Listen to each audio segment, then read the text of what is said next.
Assalamualaikum warahmatullahi wabarakatuh. Hadirin sekalian, ini nyata terjadi. Beruntung buat kamu yang nonton video ini. Atas izin Allah, rezeki besar sedang menuju tempat kamu. Ketik amin di kolom komentar dan tekan tombol like. Terima kasih. Mari kita lanjut ke inti ceritanya. Alkisah, di sebuah sudut pasar yang ramai, berjalanlah seorang pria bernama Abu Jahil dengan keranjang di tangannya. Matanya sibuk memilih-milih sayuran segar. Ketika tiba-tiba sebuah suara familiar memanggilnya dari kejauhan. Abu Jahil, demi langit yang tinggi, benarkah itu engkau? Abu Jahil menoleh. Wajahnya langsung berbinar. Di hadapannya berdiri sahabat lama yang sudah bertahun lamanya tidak berjumpa. Mereka pun berpelukan hangat seperti dua saudara yang terpisah oleh zaman. Astaga, sahabatku, sudah berapa musim kita tidak saling bertegur sapa? Seru Abu Jahil gembira. Entahlah, aku sendiri sudah lupa menghitungnya. Yang jelas, pertemuan ini sungguh berkah. Balas sahabatnya dengan senyum lebar. Tanpa basa-basi, sang sahabat langsung mengajak Abu Jahil singgah ke rumahnya. Di sana, Abu Jahil disambut dengan jamuan yang luar biasa meriah. Hidangan demi hidangan disajikan, mulai dari nasi yang harum semerbak, daging kambing yang empuk, hingga buah-buahan segar yang manis. Abu Jahil makan dengan lahap, perutnya kenyang, hatinya senang. Setelah hidangan usai, mereka duduk bersila sambil mengobrol panjang lebar, mengenang masa-masa lampau yang penuh cerita. Sahabatku, kata Abu Jahil sambil menepuk dadanya, sungguh aku merasa begitu tersanjung dengan kebaikanmu ini. Engkau benar-benar sahabat yang paling istimewa di antara semua sahabatku. Sang sahabat tersenyum malu-malu. Namun Abu Jahil belum selesai bicara. Maka dari itu, lanjutnya dengan semangat. Besok engkau harus datang ke rumahku. Aku ingin membalas kebaikanmu. Anggap saja makan siang bersama. Tidak perlu acara khusus. Yang penting, engkau harus hadir, ya. Jangan sampai mengecewakan hati seorang sahabat. Sahabatnya terkekeh. Baiklah, Abu Jahil, insya Allah aku akan datang. Bagaimana aku bisa menolak undangan dari sahabat seistimewa dirimu?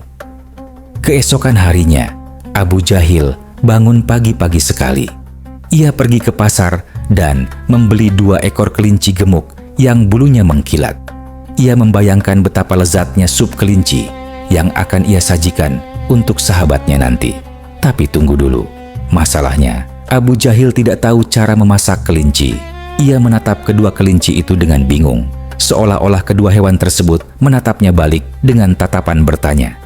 Jadi, kau mau apa dengan kami? Lalu terlintas di benaknya sebuah nama, Abu Nawas.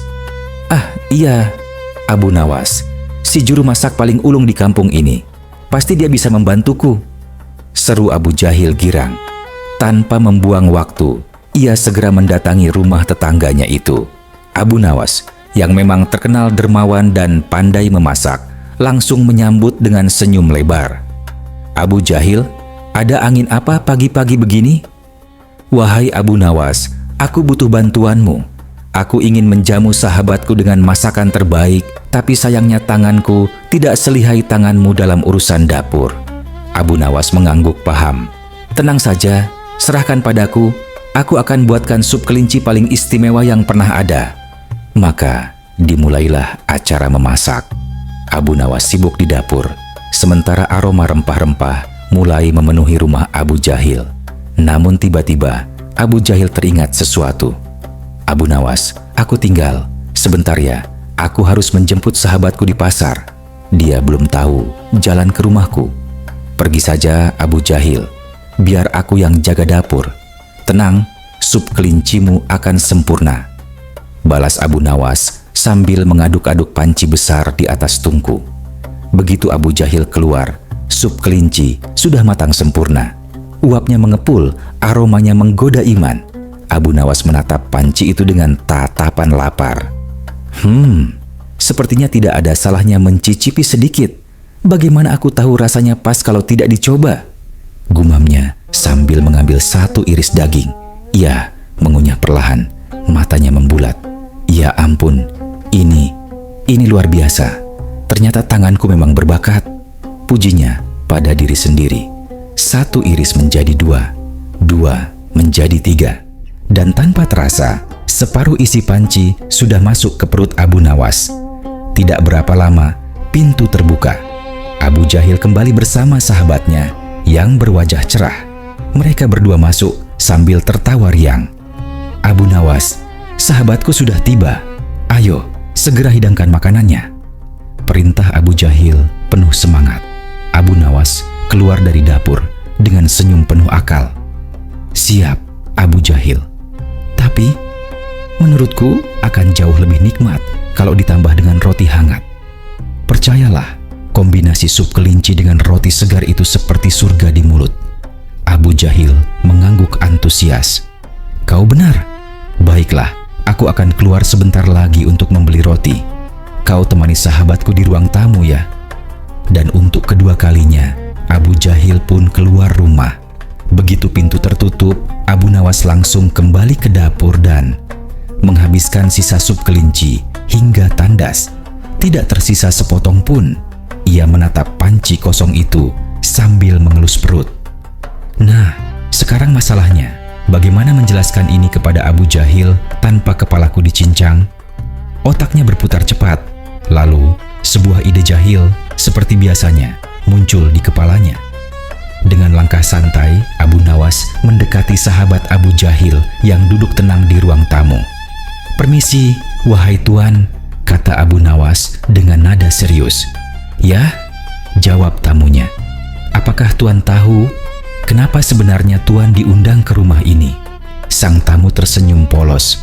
"Tentu saja, karena aku sahabat istimewa Abu Jahil." Abu Nawas menggeleng pelan, lalu memasang wajah sedih. Rupanya tuan belum mengetahui yang sesungguhnya. Dahi sang tamu berkerut. "Apa maksudmu?" Abu Nawas mendekat, berbisik seolah menyampaikan rahasia besar. "Begini tuan, sejak beberapa tahun lalu, Abu Jahil mengalami gangguan di kepalanya. Keluarganya sudah membawanya kemana-mana, ke dukun, ke tabib, bahkan ke kiai, tapi tidak ada yang berhasil. Hingga suatu hari, seorang tabib tua memberikan saran yang aneh. Dia harus memakan telinga manusia." Sang tamu menelan ludah. "Dan anehnya," lanjut Abu Nawas dengan nada lebih pelan, "setelah dia mencobanya, keadaannya membaik. Dia mulai waras, mulai mengenali wajah-wajah sahabatnya kembali. Dan hari ini, dia mengundang tuan ke sini karena dia membutuhkan kedua telinga tuan." Wajah sang tamu memucat. "Ini serius? Kalau tuan tidak percaya, lihatlah ke dapur. Aku disuruh membuat sup, tapi tidak ada isinya, karena isi yang sebenarnya adalah telinga tuan." Tanpa pikir panjang, sang tamu melompat dari tempat duduknya dan berlari menuju dapur. Ia mengintip ke dalam panci, dan benar saja, sup itu kosong melompong. "Astaga, ini bukan mimpi," jeritnya dalam hati. Ia segera berputar arah, hendak kabur dari rumah itu secepat kilat. Namun tepat di depan pintu, ia berpapasan dengan Abu Jahil yang baru saja kembali dengan roti di tangan. Sahabatku, maaf ya, aku agak lama. Sekarang kita bisa makan bersama," kata Abu Jahil riang.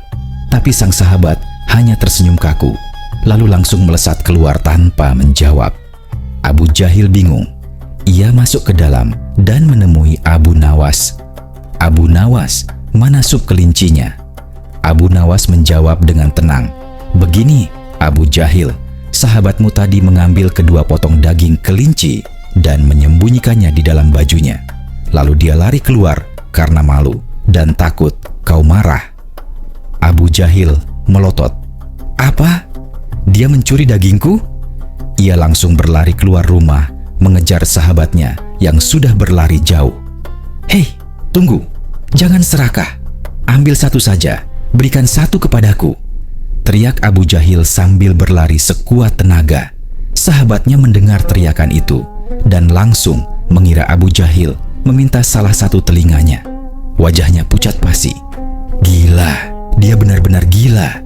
Tidak akan kubiarkan dia menyentuh telingaku. Teriaknya ketakutan, lalu mempercepat larinya hingga menghilang di ujung jalan.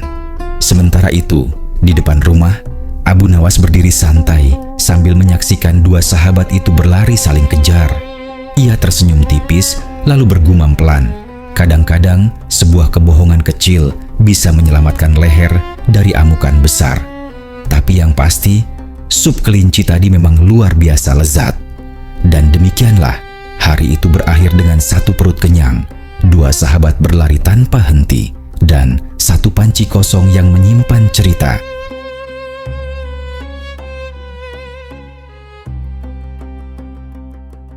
Kisah selanjutnya. Alkisah, di sebuah kampung yang damai, hiduplah seorang pedagang ulung bernama Abu Nawas. Ia terkenal sering berlayar ke negeri seberang untuk berdagang. Setiap kali pulang, kantongnya selalu penuh dengan keuntungan yang menggiurkan. Rumahnya ramai dikunjungi pembeli, hartanya bertambah, dan namanya harum di mana-mana. Keberhasilan Abu Nawas ini tidak luput dari pandangan mata tetangganya, Abu Jahil. Setiap kali melihat Abu Nawas pulang dengan senyum lebar dan karung penuh barang dagangan, hati Abu Jahil gundah gulana. Bukan gundah karena takwa, tapi gundah karena iri. Kenapa dia bisa sukses begitu? Padahal kita sama-sama manusia, sama-sama punya mulut untuk makan dan kaki untuk berjalan. Gumamnya dalam hati. Pasti ada rahasia di balik semua ini. Aku harus tahu caranya. Suatu pagi, Abu Jahil melihat Abu Nawas keluar masuk rumah dengan sibuknya. Ia membawa karung besar, mengikat barang-barang, dan tampak sedang menyiapkan sesuatu. Penasaran, Abu Jahil pun mendekatinya. "Abu Nawas, mau kemana kau pagi-pagi begini dengan bawaan sebanyak ini?"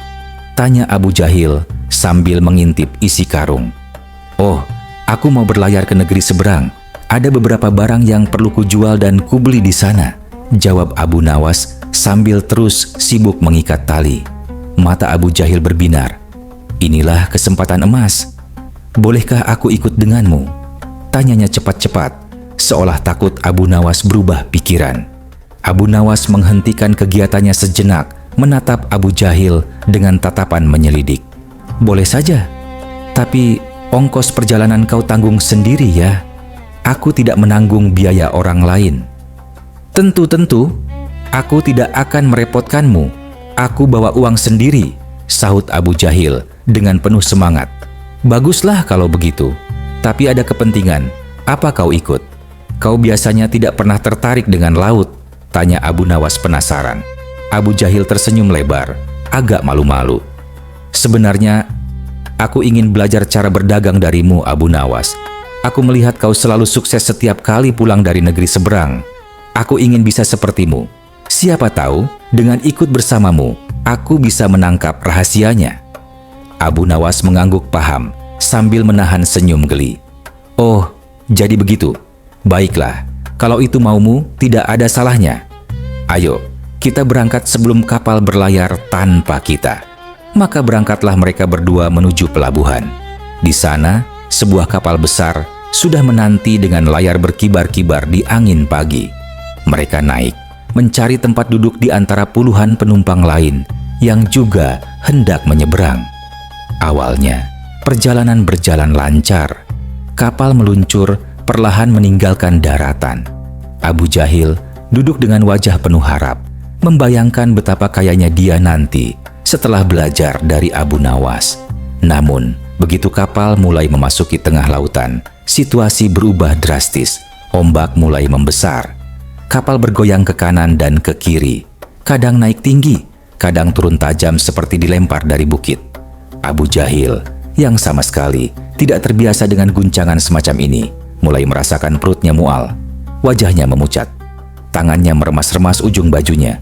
Lalu, tiba-tiba, "Wah, tolong, kita akan tenggelam. Kapal ini akan karam," jeritnya keras sambil berdiri dan memegang tiang kapal erat-erat. Para penumpang menoleh dengan wajah kaget. Abu Nawas mendekat. "Tenang, Abu Jahil. Ini hanya ombak biasa. Kapal ini kokoh, tidak akan tenggelam. Tapi Abu Jahil tidak mendengar. Tangisannya malah semakin keras.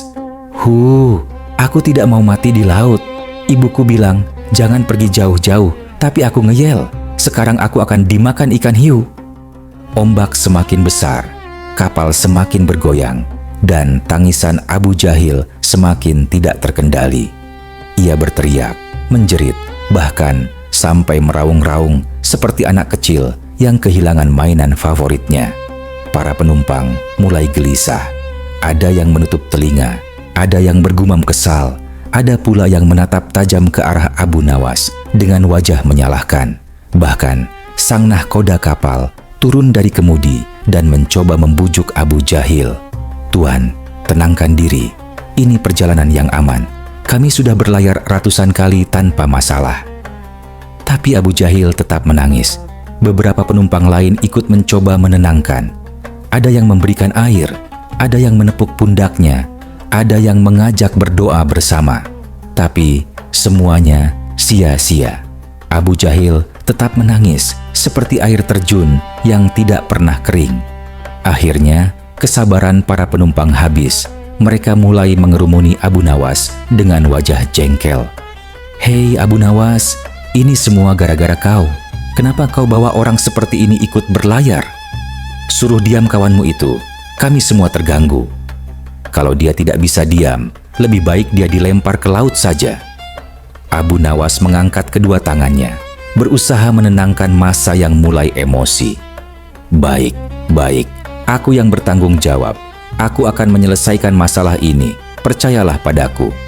Lalu dengan wajah serius, Abu Nawas berdiri dan berkata lantang kepada semua orang, "Kalau begitu, kita lempar saja Abu Jahil ke laut." Para penumpang terdiam sejenak, lalu saling pandang. Beberapa orang mengangguk setuju. Tanpa menunggu lama, beberapa lelaki kekar langsung menghampiri Abu Jahil, mengangkatnya meski ia meronta dan menjerit, lalu melemparkannya ke laut. Abu Jahil tercebur ke dalam air asin yang dingin. Ia terombang-ambing, tangannya mengayun-ayun panik karena tidak bisa berenang. Ombak menghantamnya dari segala arah. Ia tersedak air laut, batuk-batuk, dan hampir tenggelam. Tepat saat itu, Abu Nawas melemparkan tali dan menariknya kembali ke atas kapal dengan bantuan beberapa orang. Abu Jahil tersungkur di dek kapal, basah kuyup, gemetar kedinginan, rambutnya acak-acakan, bajunya lengket di badan, dan matanya melotot lebar seperti baru saja melihat malaikat maut. Yang lebih menakjubkan, ia tidak menangis lagi. Ia hanya duduk diam di sudut kapal, memeluk lututnya, menggigil tanpa sepatah kata pun keluar dari mulutnya. Wajahnya pucat, tapi tenang, sangat tenang. Para penumpang terheran-heran. Salah seorang penumpang mendekati Abu Nawas dengan penuh rasa ingin tahu. "Abu Nawas, sungguh ajaib. Bagaimana bisa caramu itu langsung membuat Abu Jahil diam? Padahal tadi kami sudah coba segala cara, tapi tidak berhasil."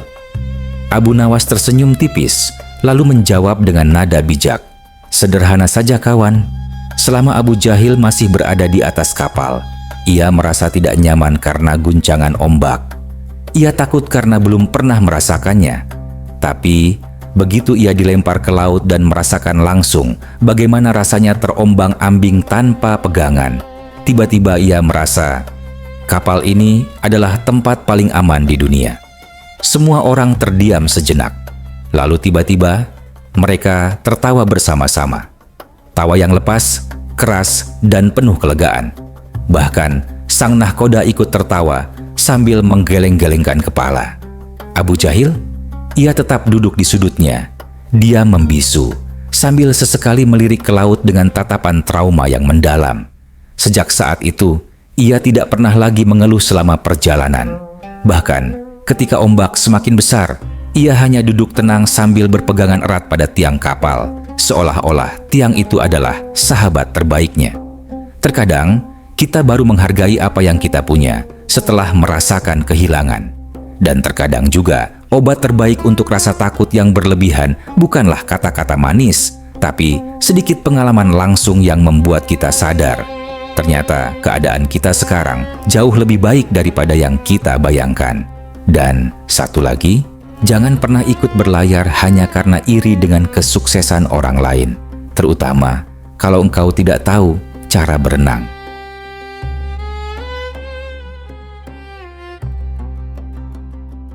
Kisah selanjutnya.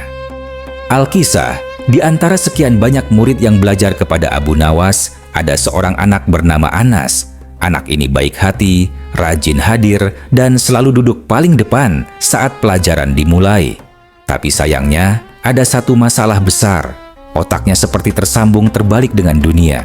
Setiap kali Abu Nawas menerangkan sesuatu, Anas mengangguk-angguk serius. Tapi ketika ditanya, "Sudah paham, Anas?" Jawabannya selalu sama. "Belum, Tuan Guru." Abu Nawas mencoba lagi. Ia menerangkan dengan lebih pelan, lebih jelas, bahkan dengan gambar dan contoh. Tapi hasilnya tetap sama. Anas tetap menatapnya dengan wajah bingung, seperti ayam melihat langit mendung. Para murid lain mulai berbisik-bisik. Ada yang tertawa kecil, ada yang menggeleng kasihan. Anas merasa malu. Ia merasa dirinya selalu mengecewakan sang guru. Dengan wajah tertunduk, ia perlahan bangkit dari tempat duduknya, berniat pergi meninggalkan majelis. "Tunggu, Anas," panggil Abu Nawas dengan lembut. "Jangan pergi dulu." Anas berhenti, menoleh dengan wajah sedih. "Besok, datanglah ke rumahku. Kita akan belajar berdua saja. Mungkin dengan cara itu, kau bisa lebih mudah memahami," kata Abu Nawas sambil tersenyum menenangkan. Sebagai seorang guru yang bijak, Abu Nawas tahu bahwa setiap anak punya cara belajar yang berbeda. Mungkin Anas hanya butuh perhatian lebih, pikirnya. Keesokan harinya, Anas datang ke rumah Abu Nawas dengan penuh harap. Mereka duduk berdua di ruang belajar yang tenang. Abu Nawas menerangkan pelajaran dengan sabar, perlahan, dan penuh perhatian. "Nah, Anas, bagaimana? Sudah paham kali ini?" tanya Abu Nawas penuh harap. Anas menunduk. "Maaf, Tuan Guru, saya masih belum paham." Abu Nawas menghela napas panjang, tapi ia tidak menyerah. Ia terus mencoba berbagai cara, dengan cerita, dengan nyanyian, bahkan dengan permainan. Tapi hasilnya tetap nihil. Hingga suatu hari, Abu Nawas mulai curiga ada sesuatu yang tidak biasa dengan Anas. Bukan karena anak ini bodoh, tapi seperti ada yang salah sambung di otaknya.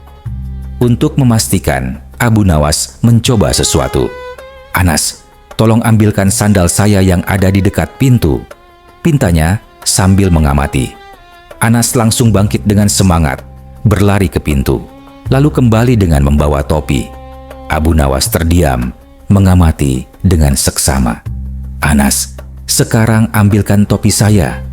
Anas mengangguk, lalu berlari lagi dan kembali dengan membawa sandal. Mata Abu Nawas membulat. Ia mulai memahami sesuatu. "Wahai Anas," katanya sambil menunjuk lampu yang menyala terang. "Padamkan lampu itu." Tanpa ragu, Anas berdiri dan menyalakan lampu yang sebelumnya sudah menyala, membuatnya semakin terang. Abu Nawas menepuk dahinya pelan, lalu tersenyum lebar.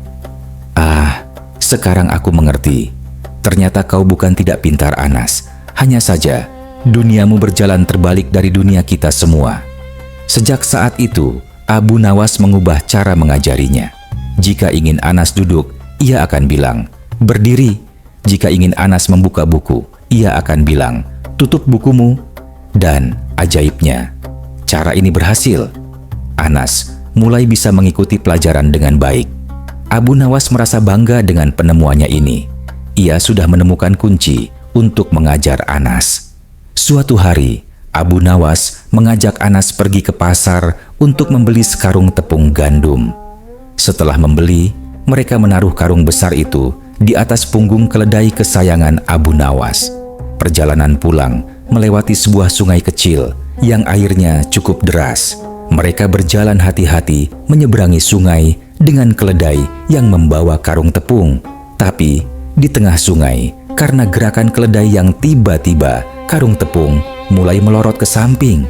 Posisinya miring hampir jatuh ke air. Abu Nawas panik melihatnya. Ia harus cepat bertindak. Tapi ia ingat, Anas selalu berbuat terbalik dari perintah. Maka, dengan cerdik, Abu Nawas berteriak keras, "Anas, karungnya mau jatuh. Cepat tekan ke bawah. Tekan keras-keras ke bawah." Dalam hatinya, Abu Nawas tersenyum puas. Ia yakin Anas akan melakukan sebaliknya, yaitu mengangkat karung itu kembali ke atas punggung keledai. Tapi kali ini, Anas langsung menuruti perintah gurunya dengan sempurna. Ia menekan karung itu keras-keras ke bawah, mendorongnya dengan sekuat tenaga, hingga biur. Karung tepung itu terjun bebas ke dalam air sungai dan tenggelam perlahan. Abu Nawas melongo, matanya membulat tak percaya. "Anas, kenapa kau lakukan itu?" teriaknya frustasi sambil melihat karung tepung yang sudah lenyap di telan arus. Anas menatap gurunya dengan polos. "Bukankah itu yang Tuan Guru perintahkan? Tuan Guru bilang tekan ke bawah. Jadi saya tekan ke bawah." Abu Nawas mengusap wajahnya dengan kedua tangan. Tapi biasanya kan kau melakukan kebalikannya. Kenapa sekarang kau justru nurut?" Anas menghela napas panjang, lalu menjawab dengan nada sangat serius. "Begini Tuan Guru, kalau tadi saya angkat karungnya ke atas, nanti keledainya yang tenggelam. Kalau keledainya tenggelam, pasti Tuan Guru akan menyuruh saya menekan keledai ke bawah, yang artinya saya harus mengangkat keledai ke atas. Tapi Tuan Guru, saya masih kecil, tenaga saya belum cukup kuat untuk mengangkat keledai seberat ini. Jadi, lebih baik karung tepung yang tenggelam daripada keledainya. Kan lebih ringan." Abu Nawas terdiam. Mulutnya terbuka, tapi tidak ada kata yang keluar. Untuk pertama kalinya dalam hidupnya, ia kalah akal oleh muridnya sendiri. Ia hanya bisa menggeleng-gelengkan kepala perlahan, antara ingin tertawa dan ingin menangis, sambil menatap sungai yang telah menelan habis tepung gandumnya. Sementara Anas, ia berdiri dengan wajah bangga, merasa sudah melakukan tugasnya dengan sempurna. Terkadang, murid yang kita anggap paling sulit justru punya cara berpikir yang lebih rumit dari yang kita bayangkan. Dan ingat, jangan terlalu percaya diri dengan metode mengajar yang pasti berhasil, karena dunia ini penuh dengan kejutan, terutama jika muridmu bernama Anas. Dan satu lagi, kalau mau menyelamatkan tepung gandum dari sungai, lebih baik jangan pakai trik psikologi. Langsung saja angkat karungnya sendiri.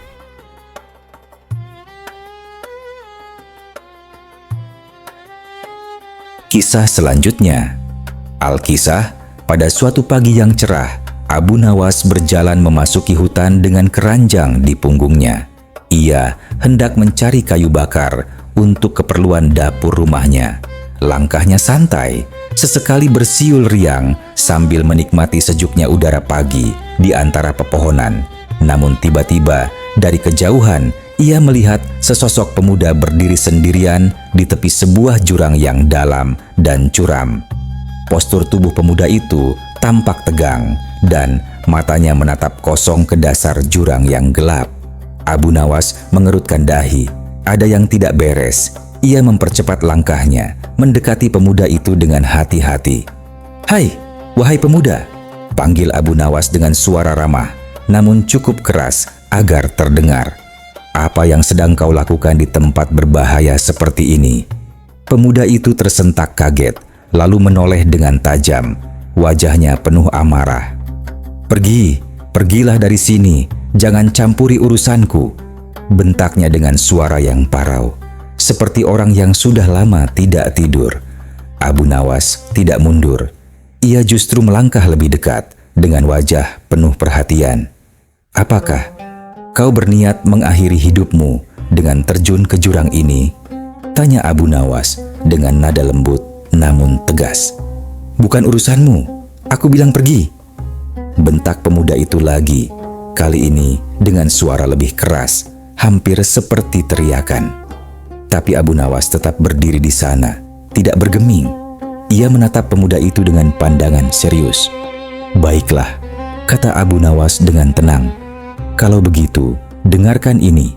Aku bersumpah, jika kau terjun ke jurang itu, maka aku juga akan ikut terjun untuk menyelamatkanmu." Pemuda itu tertegun. Ia menatap Abu Nawas dengan tatapan tidak percaya. Kau gila? Kenapa kau melakukan itu? Kau bisa ikut mati juga. Jangan bodoh." Abu Nawas tersenyum tipis, lalu melangkah sedikit lebih dekat. "Dengarlah, wahai pemuda," katanya dengan suara yang penuh kehangatan. "Aku punya istri dan anak-anak di rumah. Mereka mencintaiku dan aku sangat mencintai mereka. Setiap pagi, mereka menungguku pulang dengan senyuman. Setiap malam, mereka memelukku dengan penuh kasih sayang." Ia berhenti sejenak, membiarkan kata-katanya meresap. "Sekarang bayangkan ini," lanjutnya. "Kalau kita berdua terjun ke jurang, dan ternyata takdir berkata lain, aku yang mati, sementara kau masih hidup. Apakah kau sanggup menanggung rasa bersalah seumur hidupmu? Apakah kau sanggup membayangkan istriku menangis kehilangan suami, anak-anakku menangis kehilangan ayah, karena aku mencoba menyelamatkanmu?" Pemuda itu terdiam. Wajahnya mulai melunak. Tangannya yang tadinya terkepal erat perlahan mengendur. "Tentu saja, aku tidak mau itu terjadi," jawabnya pelan, nyaris berbisik. "Kalau begitu," kata Abu Nawas dengan nada yang lebih lembut, "jangan bunuh diri di depanku. Karena bagaimanapun caranya, aku pasti akan berusaha menyelamatkanmu, bahkan jika aku yang harus mati karenanya. Itu sudah keputusanku."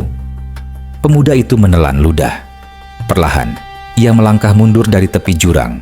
Ia berjalan menjauhi bibir jurang yang curam itu, lalu duduk lemas di atas tanah dengan wajah tertunduk. Abu Nawas menghampirinya, lalu duduk di sampingnya dengan tenang. "Wahai pemuda," kata Abu Nawas dengan suara yang penuh kebijaksanaan, "aku tahu kau sedang melalui masa yang berat. Mungkin beban hidupmu terasa terlalu berat untuk dipikul. Tapi dengarkan, ini baik-baik." Pemuda itu mengangkat wajahnya, menatap Abu Nawas dengan mata berkaca-kaca.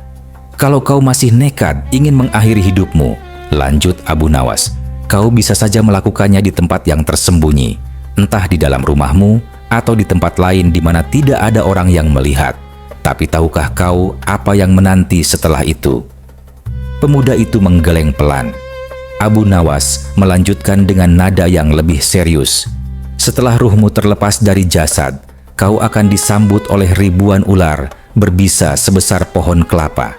Mereka akan melilit tubuhmu, menggigit dagingmu, menyuntikkan racun yang membakar dari dalam. Belum lagi hewan-hewan buas lain yang akan mencabik-cabik tubuhmu dengan taring dan cakar mereka." Pemuda itu bergidik ngeri. "Dan yang lebih mengerikan lagi," kata Abu Nawas sambil menatap langit, "bunuh diri adalah dosa yang sangat besar. Dosa yang tidak akan diampuni selama pelakunya tidak bertobat sebelum mati. Dan bagaimana kau bisa bertobat kalau kau sudah mati?" Ia berhenti sejenak, lalu melanjutkan dengan suara yang lebih pelan namun menusuk. "Siksaan yang akan kau rasakan di alam sana 1000 kali lebih pedih dari siksaan paling menyakitkan di dunia. Kau pernah terbakar api? Kau pernah tertusuk duri? Kau pernah merasakan sakit yang tak tertahankan? Nah, semua itu tidak ada apa-apanya dibandingkan dengan siksaan yang menunggumu di sana." Abu Nawas menatap pemuda itu dengan pandangan penuh kasih sayang. Dan yang paling mengerikan, siksaan itu tidak akan pernah berhenti selamanya. Karena di sana tidak ada lagi yang namanya kematian, tidak ada pelarian, tidak ada istirahat, hanya penyesalan abadi yang tak akan pernah sirna. Pemuda itu mulai menangis. Air matanya mengalir deras di pipi. Abu Nawas meletakkan tangannya di pundak pemuda itu dengan lembut. "Maka dari itu, wahai pemuda," katanya dengan suara hangat, "bertobatlah, kembalilah kepada Allah. Dia Maha Pengampun. Tidak ada dosa yang terlalu besar untuk diampuni selama kau masih bernafas dan masih bisa meminta maaf kepadanya." Ia tersenyum tipis. "Gunakan sisa hidupmu, entah itu sehari, setahun, atau 10 tahun, untuk berbuat kebaikan, untuk beribadah, untuk memperbaiki diri. karena selama jantungmu masih berdetak, selalu ada harapan, selalu ada jalan keluar, selalu ada cahaya di ujung kegelapan. Pemuda itu mengangguk pelan, sambil terisak pelan. Abu Nawas berdiri, lalu menepuk-nepuk debu di celananya. "Aku harus melanjutkan perjalananku mencari kayu bakar," katanya sambil tersenyum. "Tapi ingat, wahai pemuda, hidupmu berharga. Jangan sia-siakan." Tanpa menunggu jawaban, Abu Nawas melangkah pergi, meninggalkan pemuda itu sendirian dengan pikirannya. Pemuda itu tetap duduk di sana, menatap kosong ke depan. Tapi kali ini, bukan ke arah jurang, melainkan ke arah langit yang cerah, tempat matahari perlahan naik membawa harapan baru. Terkadang, orang yang putus asa hanya butuh seseorang yang berani berdiri di sampingnya. Bukan untuk menghakimi, bukan untuk menggurui, tapi untuk mengingatkan bahwa hidup ini masih punya makna, dan bahwa seburuk apapun keadaan, selalu ada pintu tobat yang terbuka selama kita masih diberi kesempatan untuk bernafas. Dan ingat, kebaikan terkecil yang kau lakukan untuk orang lain, seperti menyelamatkan satu nyawa, bisa jadi adalah amal terbesar yang kau bawa pulang ke akhirat kelak.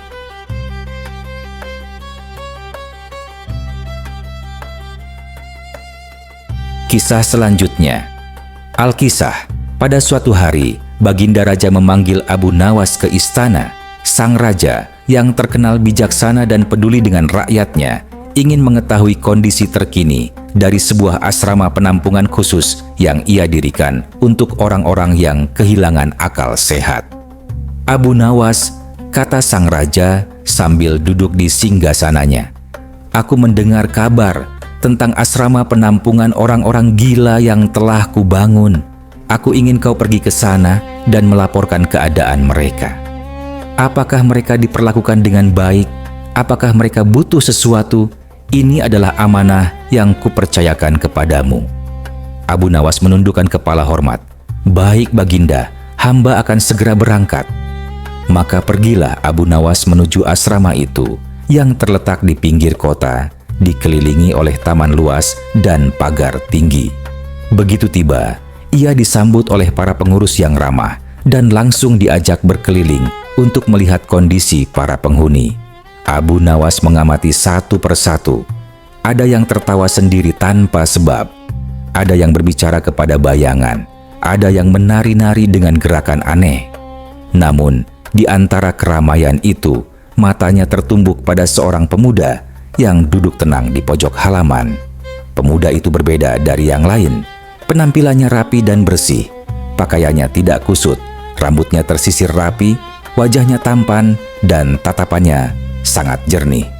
Tidak ada tanda-tanda kegilaan yang biasa terlihat pada penghuninya yang lain. Abu Nawas terus memperhatikannya dengan penasaran. Kenapa pemuda itu ada di sini?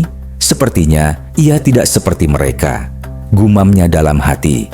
Si pemuda merasakan tatapan Abu Nawas yang tidak berhenti, akhirnya berdiri dan berjalan menghampiri. "Permisi Tuan," katanya dengan sopan dan suara yang tenang. "Saya melihat Tuan terus memperhatikan saya. Bolehkah saya mengajukan sebuah pertanyaan?" Abu Nawas tersenyum ramah. "Oh, tentu saja.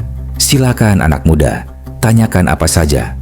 Si pemuda menatapnya dengan serius, lalu bertanya, "Kapankah seseorang yang tidur bisa benar-benar menikmati tidurnya?"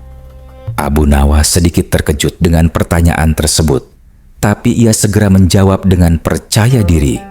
Tentu saja ketika dia bangun dari tidurnya, karena baru setelah bangun, ia bisa merasakan betapa nyenyak dan nikmatnya tidur yang baru saja dilaluinya. Pemuda itu menggeleng pelan. "Tapi Tuan, bagaimana mungkin seseorang bisa menikmati tidur jika ia sudah bangun? Bukankah ketika ia bangun, ia sudah tidak sedang tidur lagi?" Abu Nawas mengernyitkan dahi, lalu menjawab lagi, "Ah, maksudku bukan begitu. Kenikmatan tidur itu dirasakan sebelum ia tidur, yaitu ketika ia merasakan kantuk dan tahu bahwa ia akan segera tidur dengan nyenyak." Si pemuda kembali bertanya dengan nada yang sama tenangnya, "Tapi Tuan, bagaimana seseorang bisa menikmati tidur jika ia belum tidur?" Bukankah saat itu ia masih terjaga? Bagaimana orang yang terjaga bisa merasakan nikmatnya tidur? Abu Nawas mulai merasa terdesak. Ia berpikir sejenak, lalu menjawab, "Baiklah, baiklah. Yang kumaksud adalah kenikmatan tidur itu dirasakan saat ia sedang tidur. Itulah saat yang paling nikmat."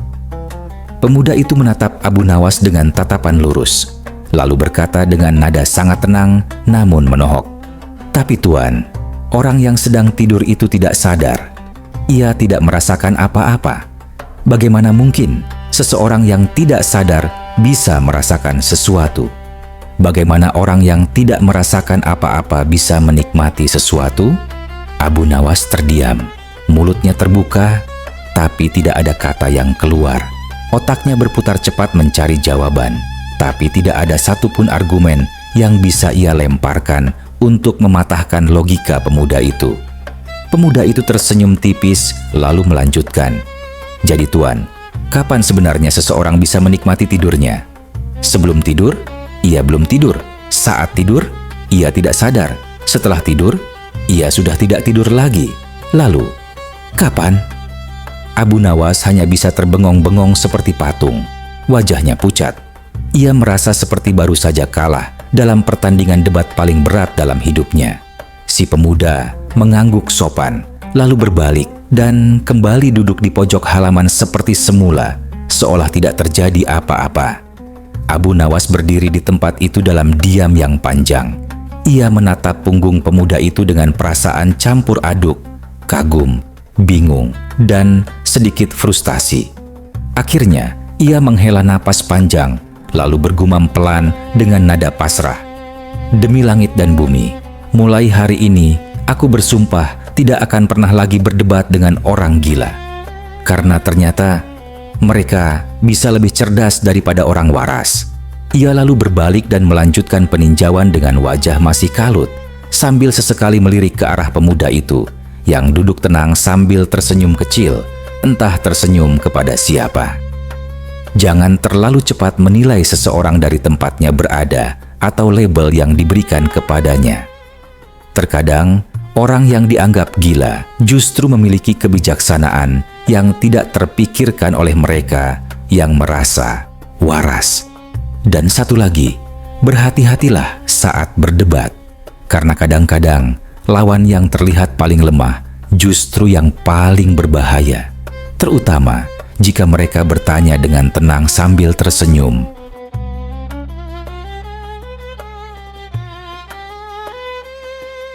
Kisah selanjutnya.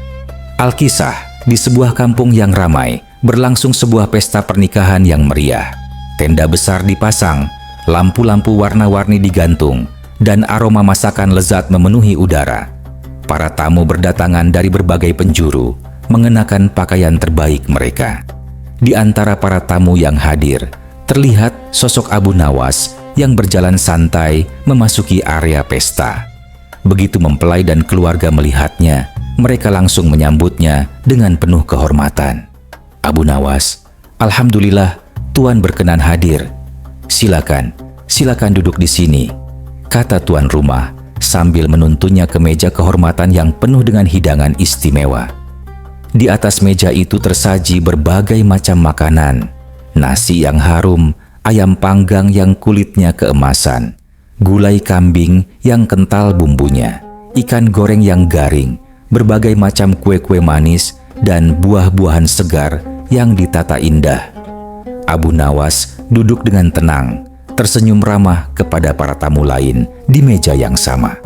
Ia menikmati suasana pesta sambil sesekali mencicipi hidangan yang tersedia.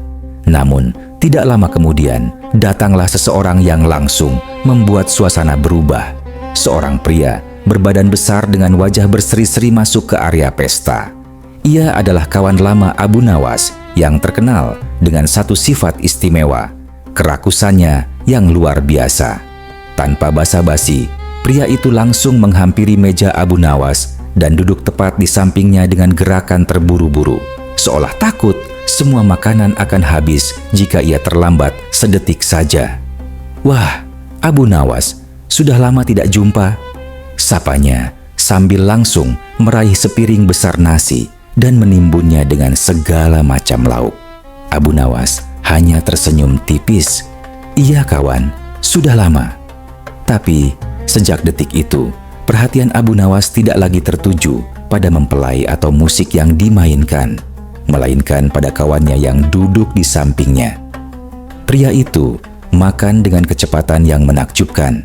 Sendok berganti-ganti dengan cepat. Tangan kanan menyuap nasi, tangan kiri sudah meraih ayam. Belum selesai mengunyah, ia sudah memasukkan lagi suapan berikutnya. Mulutnya seperti mesin penggiling yang tidak pernah berhenti. Abu Nawas mengamati dengan campuran kagum dan ngeri. Astaga, sepertinya ia tidak bernapas saat makan, gumam Abu Nawas dalam hati. Tapi yang lebih membuat Abu Nawas terheran-heran adalah tingkah lanjutan kawannya itu. Setelah beberapa piring dilahap habis, pria itu mulai melakukan sesuatu yang tidak biasa. Dengan gerakan sembunyi-sembunyi, meski sebenarnya cukup kentara, ia mulai mengambil potongan-potongan kue, sepotong ayam goreng, beberapa buah pisang goreng, dan bahkan segenggam kacang, lalu memasukkannya ke dalam kantong baju bagian dalamnya. 1, 2, 3, 4. Kantong bajunya mulai menggembung seperti karung berisi hasil panen. Abu Nawas menatapnya dengan mata membulat. Ia hampir tidak percaya dengan apa yang dilihatnya. Ini sudah bukan rakus lagi. Ini sudah tingkat mendekati keajaiban dunia, gumamnya pelan. Melihat kelakuan kawannya yang semakin keterlaluan, tiba-tiba sebuah ide jahil muncul di kepala Abu Nawas. Senyum tipis merayap di wajahnya. Ia lalu mengambil sebuah teko besar yang berisi air putih. Dengan gerakan tenang dan penuh perhitungan, Abu Nawas membuka tutup teko itu, lalu diam-diam menuangkan isinya langsung ke dalam kantong baju kawannya yang sudah penuh dengan makanan. Air dingin mengalir masuk ke dalam kantong baju, membasahi semua makanan yang tersimpan di dalamnya. Kawannya itu langsung melompat dari kursi, wajahnya merah padam, matanya melotot. "Hei, Abu Nawas, kau gila apa? Kenapa kau tuangkan air ke kantong bajuku?" Teriaknya keras sambil menunjuk-nunjuk Abu Nawas dengan jari gemetar. Seluruh tamu di meja itu, bahkan beberapa meja di sekitarnya, langsung menoleh dengan wajah kaget. Abu Nawas meletakkan teko dengan tenang, lalu mengangkat kedua tangannya dengan ekspresi polos bak anak kecil yang tidak bersalah. Maaf kawan, sungguh aku tidak bermaksud jahat," katanya dengan nada memohon yang dibuat-buat. "Tidak bermaksud jahat? Kau jelas-jelas berbuat jahat padaku. Kau mau mempermalukanku, ya?" bentak kawannya dengan suara yang semakin keras. Wajahnya sudah seperti tomat yang terlalu matang. Abu Nawas menggeleng dengan serius, lalu berkata dengan wajah penuh kepedulian, Tidak kawan. Sekali lagi, saya mohon maaf. Tapi coba, kau lihat sendiri.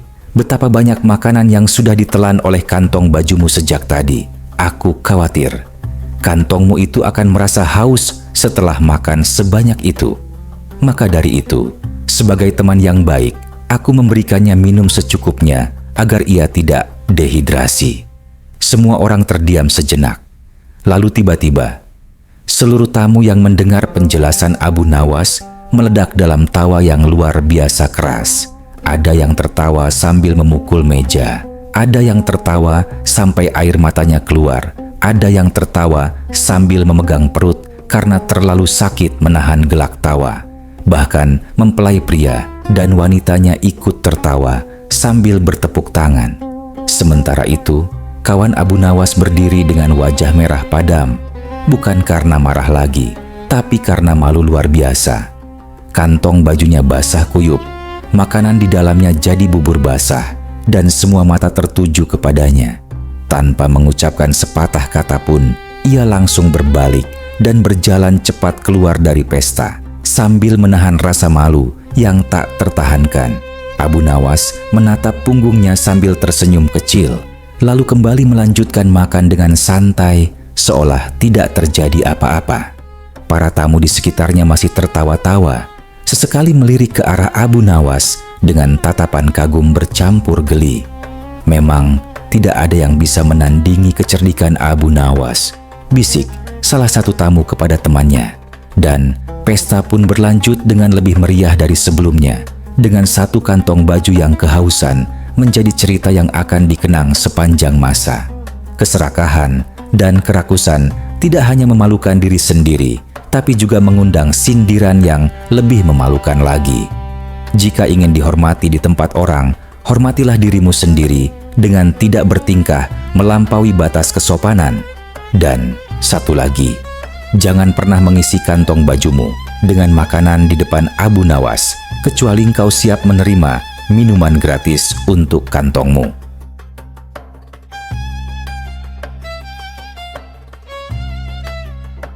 Kisah selanjutnya.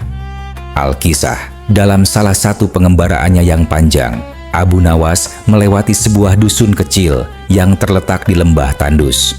Tanah di sana retak-retak seperti kulit yang terlalu kering.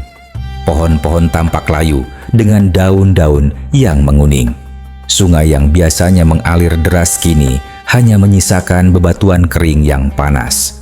Dusun itu sedang dilanda musim kemarau yang sangat panjang. Begitu penduduk melihat sosok Abu Nawas yang sudah cukup terkenal sebagai orang bijak meski sering bertingkah aneh, mereka langsung bergegas menghampirinya. Rombongan warga itu terdiri dari para kepala keluarga, ibu-ibu yang menggendong anak, hingga kakek nenek yang berjalan tertatih. Mereka mengelilingi Abu Nawas dengan wajah penuh harap. "Tuan Guru, syukurlah Anda melewati kampung kami," seru salah satu warga dengan suara parau. "Tolonglah kami, Tuan Guru. Doakanlah kampung kami agar Allah menurunkan hujan," pinta seorang warga lain sambil merangkapkan tangan. Seorang lelaki tua melangkah maju dengan wajah lelah. "Sudah 6 bulan lamanya, Tuan Guru." 6 bulan? Kampung kami tidak mendapat setetes pun air hujan. Tanaman-tanaman kami sudah mati semua. Ladang kosong, tidak ada yang bisa dipanen.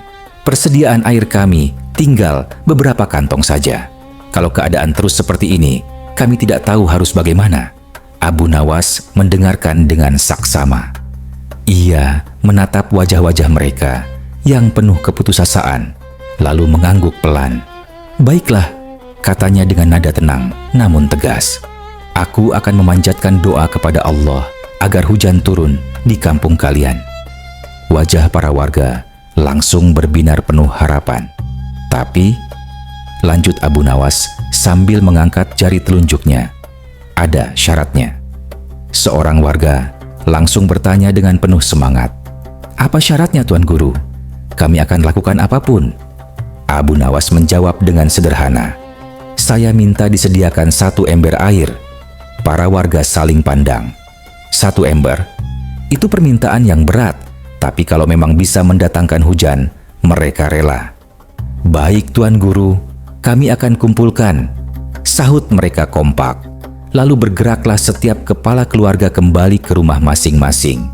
Mereka mengambil sisa air terakhir yang mereka miliki, air yang seharusnya untuk minum anak-anak mereka, air yang mereka jaga dengan sangat hati-hati, dan membawanya ke tempat Abu Nawas dengan hati berat namun penuh harap. Satu demi satu, mereka menuangkan air itu ke dalam sebuah ember besar yang disiapkan di tengah lapangan. Namun, hasilnya hanya setengah ember. Itulah sisa air terakhir dari seluruh kampung.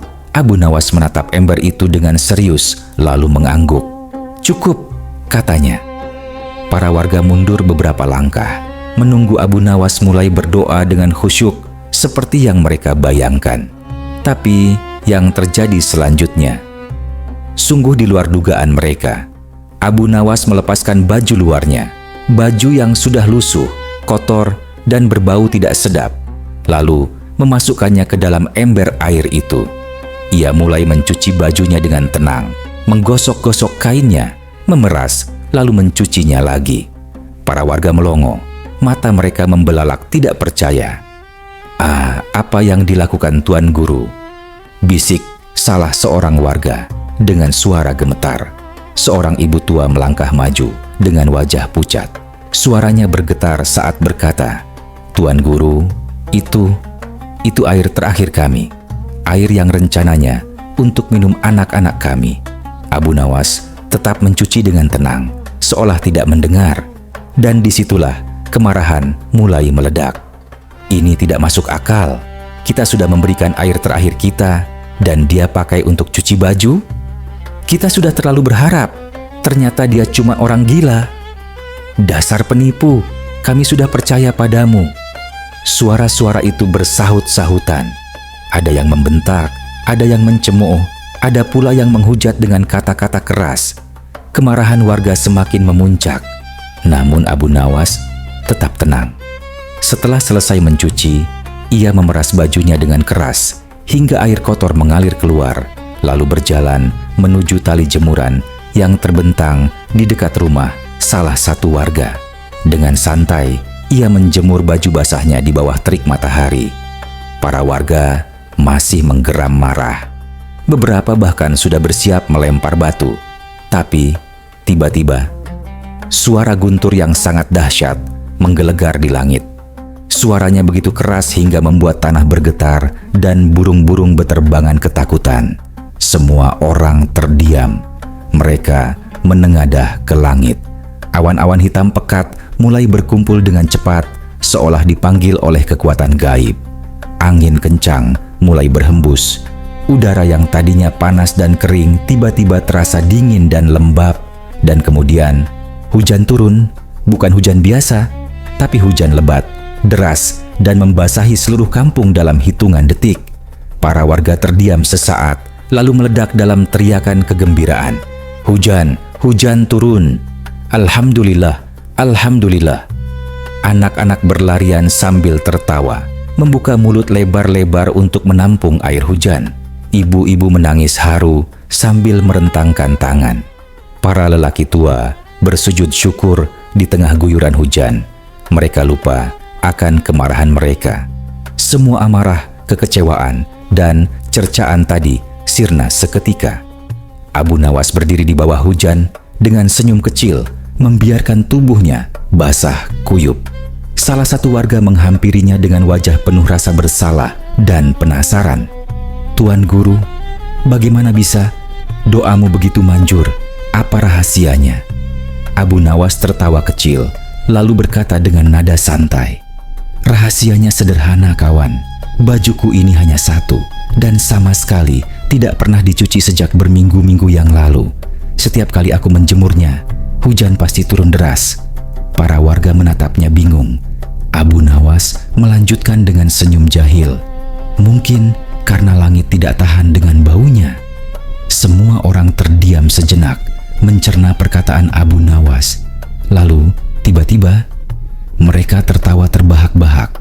Tawa itu bercampur dengan suara hujan yang masih deras, menciptakan simfoni kebahagiaan yang menghangatkan hati. Hujan terus turun sepanjang hari. Tanah yang kering mulai basah. Sungai mulai mengalir kembali. Dan kehidupan perlahan kembali ke kampung itu. Para warga tidak lagi marah. Bahkan mereka berterima kasih kepada Abu Nawas meski dengan cara yang sangat tidak biasa telah membawa berkah hujan ke kampung mereka. Dan Abu Nawas, ia melanjutkan perjalanannya keesokan harinya dengan baju yang sudah bersih dan wangi. Meski ia tahu baju itu mungkin tidak akan bertahan lama sebelum kembali kotor dan berbau. Terkadang keajaiban datang dari cara yang paling tidak terduga. Jangan terlalu cepat menghakimi seseorang berdasarkan tindakan awalnya. Bisa jadi di balik kelakuan yang aneh tersimpan hikmah yang jauh lebih besar. Dan ingat, kepercayaan kepada Allah tetaplah yang utama. Tapi sedikit humor dan keberanian untuk bertindak di luar kebiasaan kadang bisa menjadi jembatan menuju mukjizat kecil dalam hidup.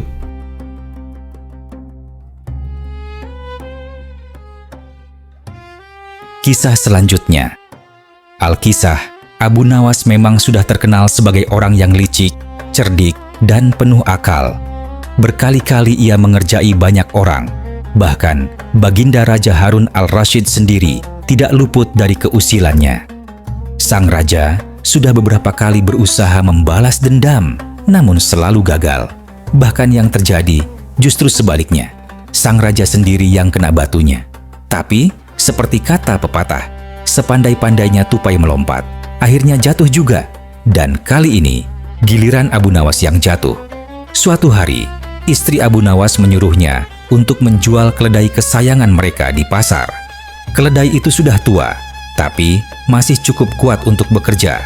Harganya bisa mencapai 50 dirham jika dijual dengan baik. Abu Nawas, jual keledai kita ke pasar.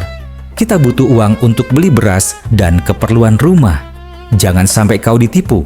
Ya, kau ini pintar kalau menipu orang lain. Tapi, jangan sampai kau sendiri yang kena tipu. Pesan sang istri dengan nada serius. Abu Nawas mengangguk sambil tersenyum.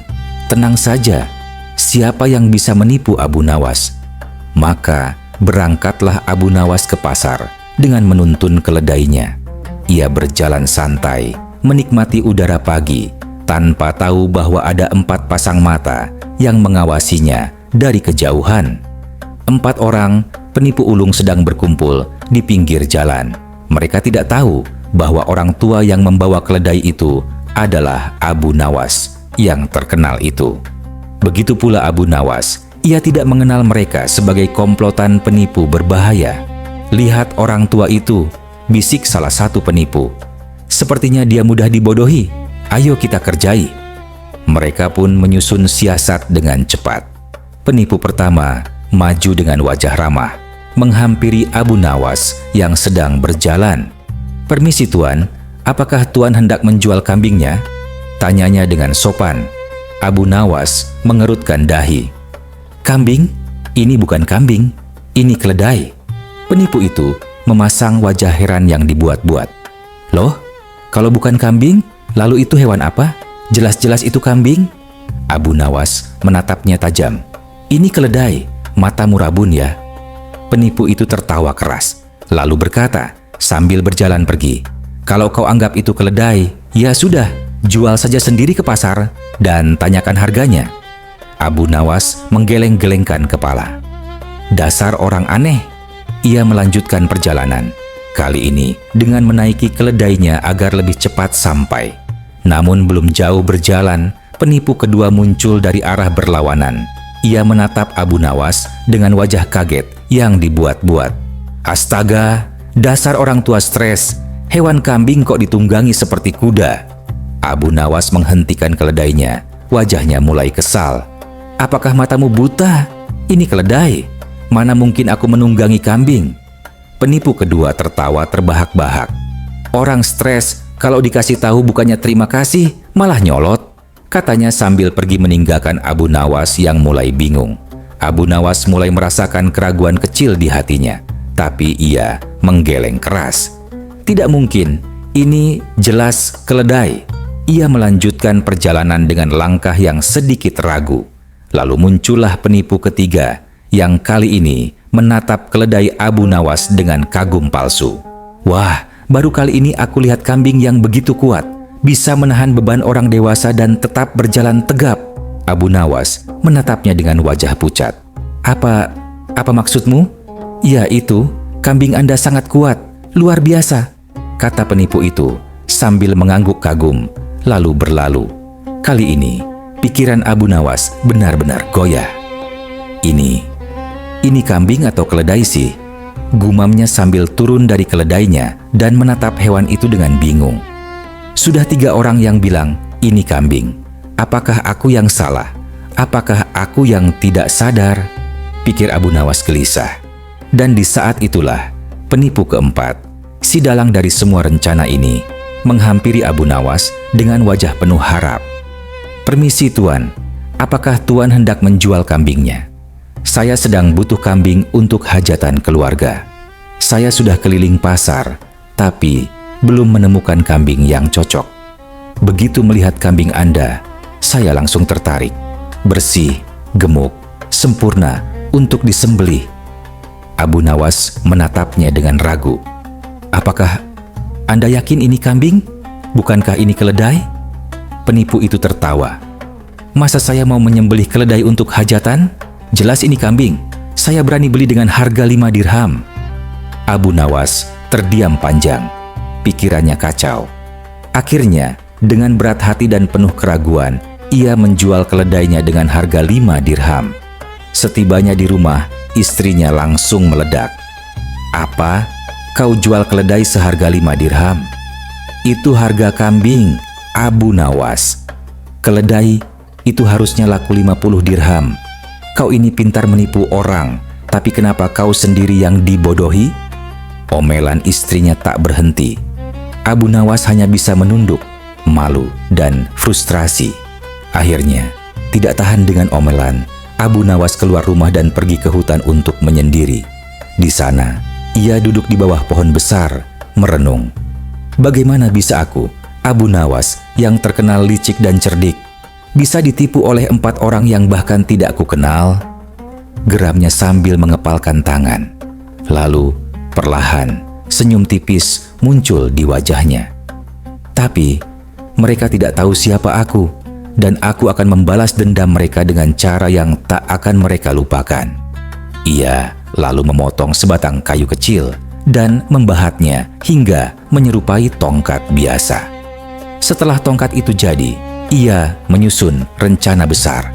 Sebelum melaksanakan rencananya, Abu Nawas mendatangi semua toko dan warung di pinggiran pasar. Ia berbisik kepada para pemilik toko, memberikan sejumlah uang, dan memberi instruksi tertentu. Hari yang ditunggu pun tiba. Dengan membawa tongkat kayunya, Abu Nawas pergi ke pasar dan berkeliling mencari keempat penipu itu. Ia menemukannya sedang makan di sebuah warung, tertawa-tawa sambil menghitung uang hasil tipuan mereka. Abu Nawas masuk dengan wajah lugu dan menyapa mereka dengan ramah. "Hai tuan-tuan, boleh saya duduk di sini?" Mereka tidak mengenali Abu Nawas sebagai orang yang mereka tipu. "Silakan, silakan," salah satu dari mereka bertanya. "Ada perlu apa Anda datang ke pasar tuan tua?" Abu Nawas memasang wajah bersemangat. "Tadi malam, saya mendapat wangsit dalam mimpi. Saya disuruh mengambil tongkat ajaib ini di hutan," katanya sambil menunjukkan tongkat kayunya. Mereka menatap tongkat itu dengan pandangan meremehkan. Lalu apa kehebatannya? Sepertinya hanya tongkat biasa. Abu Nawas berbisik pelan. Menurut wangsit itu, tongkat ini bisa digunakan untuk membeli apa saja tanpa harus membayar. Caranya dengan menghentakkan tongkat ini ke tanah. Tapi saya sendiri kurang yakin. Makanya saya mau mencobanya di sini. Keempat penipu itu saling pandang dengan mata berbinar. Setelah mereka selesai makan, Abu Nawas berkata, "Kalian semua berdiri di sampingku. Saya mau menguji tongkat ajaib ini." Ia lalu menghentakkan tongkatnya ke lantai dengan keras. Tiba-tiba, pemilik warung menghampiri mereka dengan senyum lebar. "Terima kasih atas kunjungan tuan-tuan semua. Silakan pergi dari warung kami dan semoga hari Anda menyenangkan." Abu Nawas dan keempat penipu itu berjalan keluar tanpa membayar sepeser pun. "Tongkat ini benar-benar ajaib," teriak Abu Nawas pura-pura kegirangan. Keempat penipu itu terdiam, mata mereka membulat tak percaya. Tapi salah satu dari mereka masih ragu. "Aku belum yakin. Bagaimana kalau kita coba di toko lain?" "Ide bagus. Ayo ke toko pakaian," sahut Abu Nawas. Di toko pakaian, mereka masing-masing memilih baju dan sepatu yang mahal-mahal. Lalu Abu Nawas kembali menghentakkan tongkatnya. Pemilik toko datang dengan senyum ramah. "Terima kasih atas kunjungan tuan-tuan. Silakan pergi dan semoga hari Anda menyenangkan." Mereka keluar, lagi-lagi tanpa membayar. Kali ini, keempat penipu itu benar-benar yakin. Mata mereka berbinar penuh keserakahan. "Tuan, bagaimana kalau tongkatnya kami beli?" rayu salah satu dari mereka. Abu Nawas menggeleng. "Tidak mungkin, dengan tongkat ini saya bisa dapat apa saja tanpa bayar. Kami beli 100 dirham. "Maaf, tidak, 500 dirham. Abu Nawas berpura-pura ragu, lalu akhirnya mengangguk dengan berat hati. "Baiklah, karena kalian sangat menginginkannya." Transaksi pun terjadi. Abu Nawas pulang dengan 500 dirham. Sementara keempat penipu itu kembali ke warung untuk merayakan tongkat ajaib mereka. Mereka makan sepuasnya. Lalu salah satu dari mereka menghentakkan tongkat itu ke lantai. Pemilik warung datang, tapi kali ini dengan wajah serius. "Tuan-tuan, tolong bayar makanannya." Mereka terkejut. "Kenapa? Tadi waktu kami bersama orang tua itu, kamu tidak minta bayaran?" Pemilik warung tersenyum. "Iya, karena orang tua itu sudah datang sebelumnya dan membayar untuk 5 porsi makanan." Keempat, penipu itu langsung lemas, wajah mereka pucat. Mereka baru sadar, mereka baru saja ditipu oleh Abu Nawas. Jangan pernah meremehkan siapapun, terutama orang yang tampak lemah atau bodoh. Karena bisa jadi, di balik wajah lugu itu tersimpan akal yang jauh lebih tajam dari pedang. Dan ingat, karma itu nyata. Apa yang kau tabur, itulah yang akan kau tuai, kadang dengan bunga yang berlipat ganda.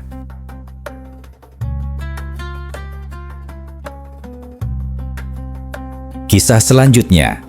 Al-Kisah, kota Baghdad digemparkan oleh sebuah berita mengejutkan. Uang rakyat yang disimpan dalam peti besar di istana Tuan Hakim telah dicuri. Yang lebih aneh lagi, peti itu masih utuh. Tidak ada bekas pembobolan. Gembok masih terkunci rapat. Kuncinya pun masih ada di tangan Tuan Hakim. Tuan Hakim yakin ada seseorang yang diam-diam mengambil kunci itu, membuka peti, mencuri uangnya, lalu mengembalikan kunci tanpa ia sadari. Dan pelakunya sudah pasti adalah orang dalam, salah satu asistennya sendiri. Dengan wajah serius, Tuan Hakim mengumpulkan semua asistennya di aula istana. "Siapa di antara kalian yang melakukan ini?" tanyanya dengan suara keras. Tapi yang terjadi justru kekacauan. Mereka saling menyalahkan satu sama lain. "Pasti kau yang mencuri." "Bukan aku." "Pasti engkau. Aku melihatmu mencurigakan kemarin." Tuan Hakim menghela napas panjang, lalu memukul meja dengan keras. "Sudah, hentikan pertengkaran ini." Semua orang terdiam. Tuan Hakim melanjutkan dengan nada lebih tenang, namun tegas. "Yang sudah terjadi, biarlah terjadi. Saat ini yang penting bukan siapa pencurinya, tapi bagaimana cara agar kejadian ini tidak terulang lagi. Yang kita butuhkan adalah cara agar kunci peti yang baru benar-benar aman." Salah satu asisten mengangkat tangan. "Tuan Hakim, bagaimana kalau kita tugaskan seseorang yang benar-benar dipercaya untuk menyimpan kunci peti berikutnya?" Para asisten lain mengangguk setuju. "Iya Tuan, kami sangat setuju dengan usulan itu." Tuan Hakim mengangguk lalu berkata, "Baiklah, saya rasa orang yang paling pantas untuk tugas ini adalah Abu Nawas. Bagaimana pendapat kalian?" "Kami setuju Tuan Hakim. Abu Nawas memang orang yang jujur dan bisa dipercaya." Maka dipanggillah Abu Nawas ke istana. Begitu tiba, Abu Nawas langsung bertanya, "Ada perlu apa Tuan Hakim?" "Begini, Abu Nawas," kata Tuan Hakim sambil menghela napas. "Uang masyarakat yang ada di peti istanaku telah dicuri orang." Abu Nawas terkejut. "Bagaimana itu bisa terjadi? Bukankah petinya terbuat dari besi tebal dan gemboknya besar serta kuat?" "Benar, tapi si pencuri menggunakan kunci yang saya simpan. Entah bagaimana caranya, ia berhasil mengambil dan mengembalikannya tanpa saya sadari. Lalu bagaimana nasib masyarakat yang uangnya hilang?" "Tenang, semuanya akan saya ganti. Tapi sekarang yang lebih penting adalah bagaimana cara agar kunci peti berikutnya aman. Dan kami sepakat menugaskan kau untuk menyimpannya." Abu Nawas terdiam sejenak, lalu mengangguk. "Berhubung ini menyangkut keamanan uang masyarakat, saya bersedia mengemban tugas ini, Tuan Hakim." Tuan Hakim tersenyum lega. "Akhirnya aku menemukan orang yang cocok. Di kampung ini, kau sudah dikenal sebagai orang jujur, Abu Nawas. Jadi masyarakat tidak akan ragu atas jaminanku. Tugasmu adalah menjaga kunci ini di tempat yang aman dan memberikannya kepadaku ketika aku membutuhkan." "Tenang Tuan, mulai hari ini tidak akan ada lagi orang yang bisa mencurinya," kata Abu Nawas sambil menerima kunci itu. Ia lalu pulang ke rumah dengan kunci itu digenggam erat. Setibanya di rumah, Istrinya bertanya, "Ada perlu apa Tuan Hakim memanggilmu?" "Tuan Hakim menugaskan aku menjaga kunci peti uang masyarakat." "Lalu kau terima tugas itu?" "Iya, ini demi keamanan uang rakyat. Tapi aku sedang berpikir, di mana aku harus menyembunyikan kunci ini supaya benar-benar aman." Karena belum menemukan tempat yang tepat, Abu Nawas terpaksa membawa kunci itu kemana-mana, bahkan saat tidur.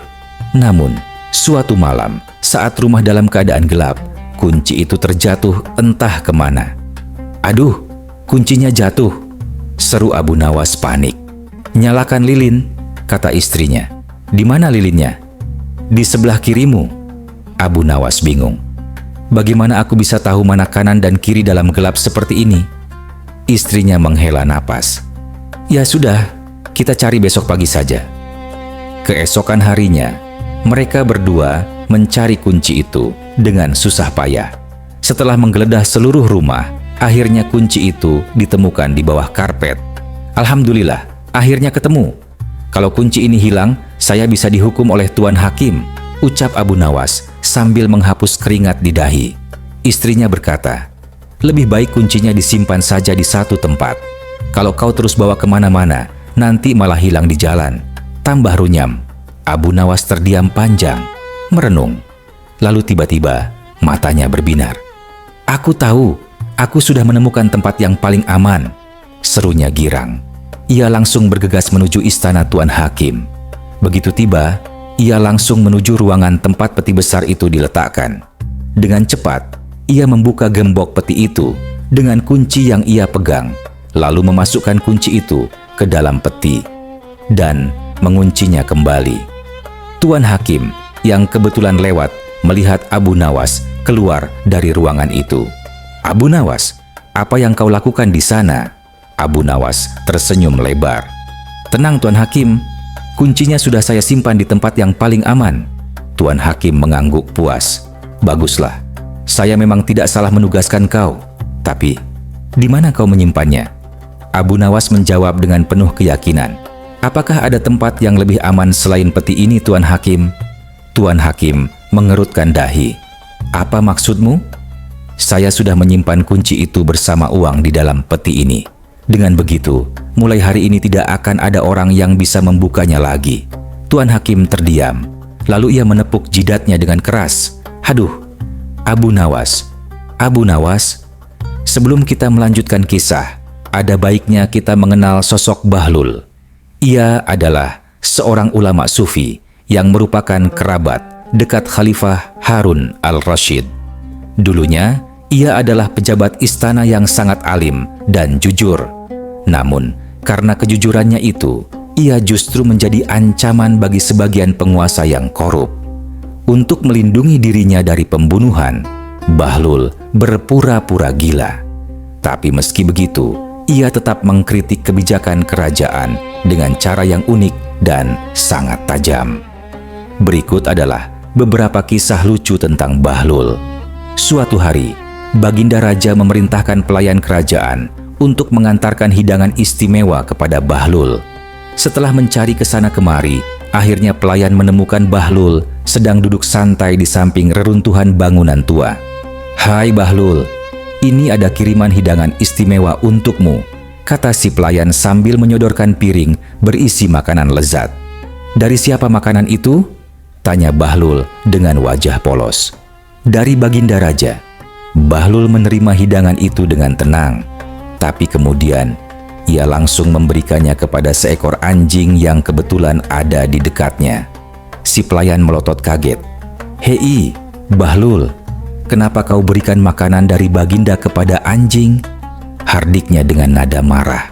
Bahlul menjawab dengan santai, "Hai, pelayan, diamlah. Bila anjing ini tahu kalau makanan itu dari Baginda Raja, ia juga tidak akan mau memakannya." Suatu hari, seorang pedagang dari Baghdad menemui Bahlul untuk meminta nasihat. "Wahai Tuan Bahlul, berilah aku saran, usaha apa yang harus aku jalankan supaya aku bisa memperoleh keuntungan besar?" Bahlul menjawab dengan tenang, "Belilah kapas dan besi, lalu jual ke pasar."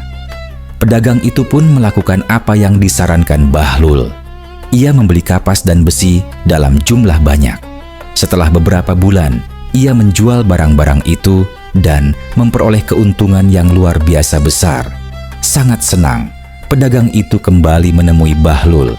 "Wahai Bahlul gila, menurutmu kali ini barang apa yang harus aku beli supaya keuntunganku lebih banyak lagi?" Bahlul menjawab, "Beli bawang dan semangka." Pedagang itu langsung menuruti saran Bahlul. Ia membeli bawang dan semangka dalam jumlah yang sangat banyak. Namun beberapa hari kemudian, semua bawang dan semangka itu membusuk. Ia mengalami kerugian besar dan hampir bangkrut. Dengan wajah merah padam, ia mendatangi Bahlul dengan penuh emosi. "Hai, Bahlul, pertama kali aku minta nasihat. Kau menyarankan beli kapas dan besi, dan aku untung besar. Tapi kali ini, kau malah membuatku bangkrut. Harta kekayaanku habis gara-gara saranmu." Bahlul menatapnya dengan tenang, lalu berkata, "Hai pedagang, dengarkan baik-baik. Pertama kali kau datang, kau memanggilku Bahlul. Karena kau menyapaku sebagai orang yang cerdas, maka aku memberimu saran dengan kebijaksanaanku. Tapi kali ini, kau memanggilku Bahlul gila, maka aku memberimu saran layaknya orang gila." Si pedagang langsung terdiam. Ia merasa malu atas kesalahannya sendiri. Suatu hari, saat Bahlul diajak ke istana, Baginda Raja berkata kepadanya, "Wahai Bahlul, kritiklah aku."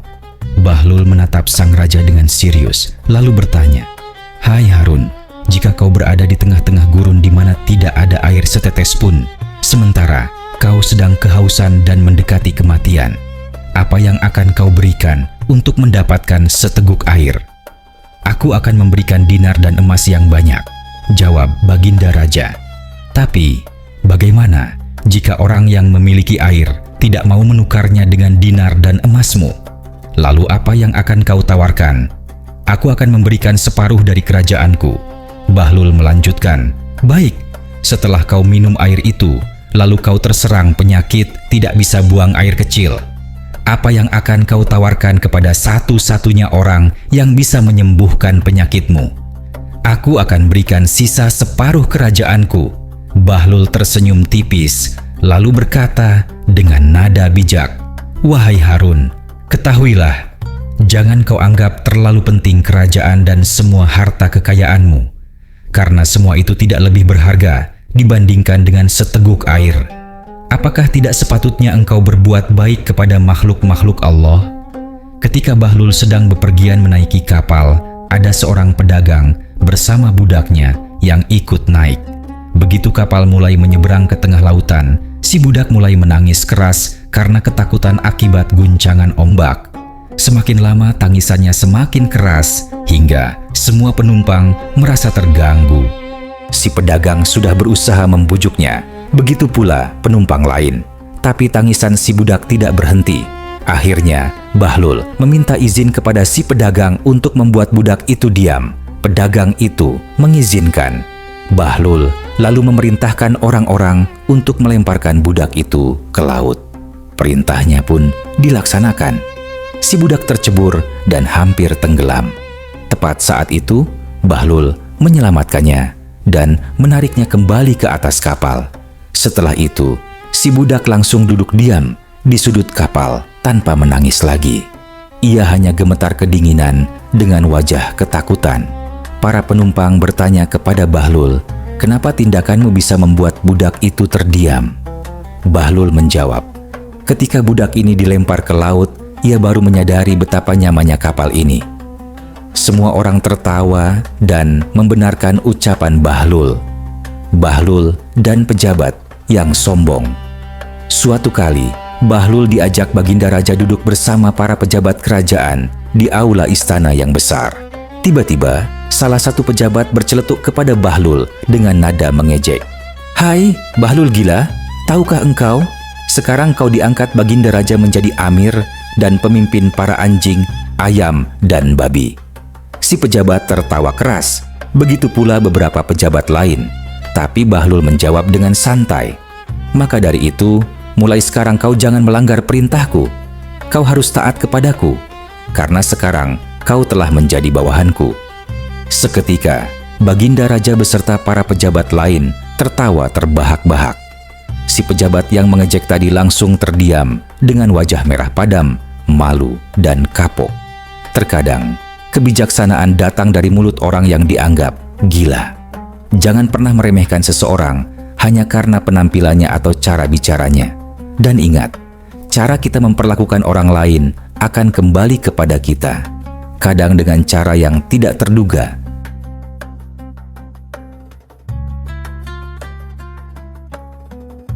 Kisah selanjutnya.